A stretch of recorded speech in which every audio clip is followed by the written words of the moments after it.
tubaye ikaze makuru yacu y'imikino, twizere ko mumeze neza cyane. Ibihe byiza ukurikiye TV6 Rwanda, twizere ko wamaze gukanda subscribe. Naho utarakanda subscribe turagusaba ngo yikande, iki nicyo gihe kugira ngo amakuru y'imikino agezweho nakajya gucika, ibintu birushe kugenda bimera neza cyane. Ndagira ngo abafana b'ikipe ya APR muze tuganire, turebe uburyo ibintu bimeze, tuganire ku cyo bita amakuru y'imikino agezweho muri Nyamukandagira mu kibuga kikasi imitutu cyangwa se EPEP. Ariko mbere na mbere ndagira ngo baze mukande subscribe rwose. Umufana wa APR utarakanda subscribe aho ngaho rwose nawe uburi gukora icyo bita uburi gukora amakosa akomeye cyane. Abantu bose batubwiye bati rwose komeza udutemo za ndani subscribe turazikanda, ibintu birushaho kugenda bimera neza cyane. Yicano ni nshya, niyo mpamvu mbabwira ngo mwigaragaze, muyereke urukundo, kandi natwe twiyemeje kubaha icyo bita amakuru azira ibihuha. Hari ibintu byadutse byo gutangaza amakuru y'ibihuha, gushyushya ibintu, ibyo bintu ntabwo uzabyumva kuri Yicano rwose. Ahangaho uzahumva icyo bita amakuru agezweho kandi azira ibihuha, azira nyine niyo amakuru y'ukuri. Muri make Yicano uzabyumva amakuru y'ukuri, ubundi ibintu birushaho kugenda bimera neza cyane. Twitwa TV6 Rwanda, ababimenye bakanze subscribe, nawe ubimenye aka kanya wayikanda, ibintu bikarushaho kugenda bimera neza cyane. Ubundi tukimanukira mu miriro tukijandika wamuva ndimwe bita T-station, mvuga ati twarijanditse.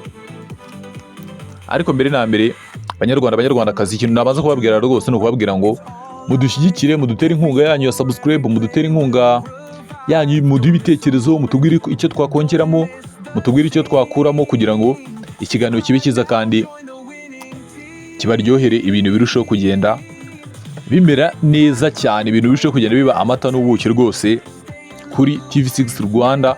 Ibintu biba bikomeye cyane. Ikipe ya APR rero ku munsi w'ejo yakoze imyitozo ikomeye cyane, imyitozo yaranzwemo n'icyo bita Nyamukandagira. Muzayumva. Uyu mutara mu bita Memela Ofidao ni ibindi bindi. Uwo mutaramu nimero 8 mu mugongo,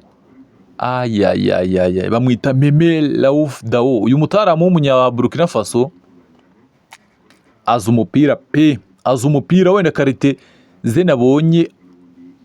Hari uburyo ureba umukinnyi gato ukavuga ati izi karita arazifite. Uyu mutaramu afite icyo bita azi koriyanta umupira hashaka. Icyo ni icya mbere. Bya bintu byo gufata umupira umukinnyi yari muri metero nka 15 ugasanga uri kumuha ku gatuza cyangwa ugasanga uri kumuha ku mavi, aguha pase ku kirenge hatari, pase za kure. Nimba mwibuka umutaramu bita Seydou Yusufu Dauda, pase atanga zica mu bantu, za pase zambukiranya abantu babiri rwose zikabaca hagati.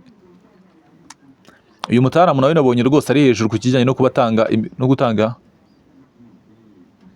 imipira rwose, kuko pase ze nabonye ari pase nziza zishobora kugenda zitanga umusaruro. Uyu mutaramu kumbona imyitozo ari ibindi bindi. Abantu mutabashije kureba imyitozo ye, mugende murebe ikiganiro cyabanjirije iki ngiki rwose, murasangamo tumwe mu duce twa video rwose tw'umutaramu ari mu myitozo, ari kwigaragaza, ibintu bimeze neza cyane. Hariya Ishyorongi ari kuvuga ati ibintu bimeze bite, bamwita Memela Ofidao. Uyu mutaramu rwose icyo bita umupira w'amaguru yaragitojwe, arakimerita, kuko awukina nk'umuntu nyine ubikwiriye pe. Uyu mutaramu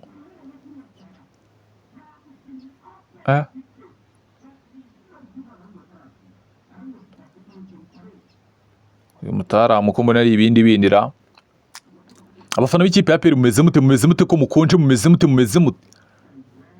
Abafana b'ikipe ya APR rwose muri iyi minsi muri kumbeshya cyane, ntago muri kwigaragaza, sinzi ibintu muhugiyemo rwose. Abafana b'ikipe ya APR rwose nimuze mwigaragaze, turebe uburyo ibintu byarushaho kugenda bimera neza cyane rwose.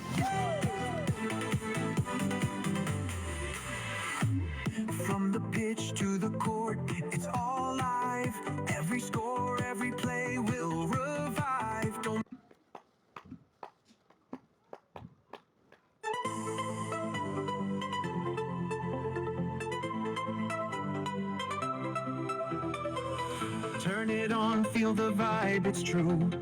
TV6 Rwanda coming straight to you. sports and stories shining through the screen. Subscribe now, be part of the dream.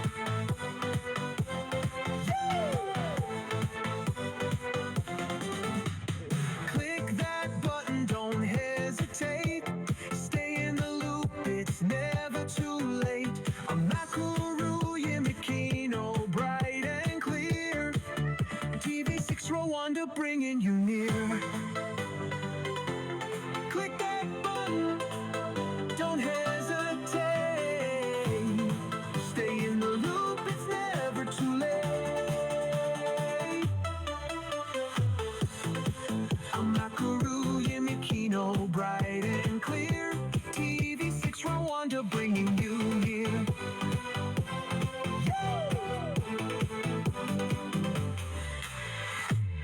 From the pitch to the court, it's all live.